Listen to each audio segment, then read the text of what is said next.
Would you do the world a favor and be you? Because everybody else is already taken. Do the world a favor and be you. The world needs you, or God wouldn't have made you. If God wanted me to be somebody else, I wouldn't be here. I would be them. Stop trying to be somebody else. Stop letting the culture define what's beautiful. God says you're beautiful. Have you listened to God's voice in Psalms 139, 13 and 14? That when you were in your mother's womb, you were wonderfully and fearfully made? Have you looked in the mirror and said, I'm wonderfully and fearfully made because God says? Or have you looked at TV images? Have you looked at magazine covers and said, oh, I'm ugly because I don't look like them? And God is going, precious child, you are beautiful to me. Too many people go around feeling wrong on the inside. They don't really like who they are. They focus on their faults, weaknesses. They're constantly critical toward themselves. That recording of everything they've done wrong is always playing in their mind. You're impatient. You blew your diet yesterday. You lost your temper. You're still struggling with that addiction. You should be ashamed of yourself. They wonder why they're not happy. It's because they have this war going on the inside. You're not supposed to go through life feeling wrong about yourself. Quit focusing on your faults. Quit overanalyzing your weaknesses. Quit beating yourself up because you're not where you thought you would be. Here's the key. You're not a finished product. God is still working on you. The scripture says God changes us from glory to glory. You have to learn to enjoy the glory that you're in right now.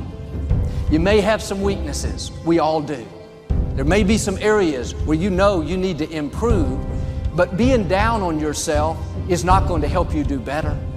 Having that nagging feeling, telling you you don't measure up, God's not pleased with you, you'll never get it right, it's not going to help you move forward. You have to accept yourself right where you are, faults and all. God is the potter, we are the clay. He's the one making you and molding you. It may not be happening as fast as you would like, but you don't control the timetable. Will you trust Him in the process? Will you accept yourself in the glory that you're in right now? Don't go around being against yourself. You may have some things wrong with you, but can I tell you, you have a lot more right with you. You may have a long way to go, but if you look back, you'll see how far you've already come. Keep your flaws in perspective. Every person has something they're dealing with. When you are for yourself, you are in agreement with God. And some people have never once said, I like myself. I like my gifts. I like my personality. I like my looks. I'm happy with who God made me to be. If you don't like yourself in a healthy way, other people are not going to like you. You project what you believe on the inside.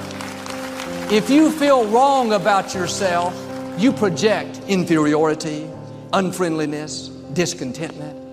I'm asking you to feel good about who you are. You may not be where you want to be, but you're on the way. God is changing you from glory to glory. Start enjoying the glory that you're in right now. You may have some weaknesses. We all do. Don't you dare go through life against yourself. God is saying today, you are my beloved son, my beloved daughter, in whom I am well pleased. Now do your part. Start putting on the breastplate of God's approval each morning. If you'll do this, I believe and declare every chain that's holding you back is being broken. God is going to keep making you and molding you. You're going to come up higher, overcome those obstacles, and become everything He's created you to be.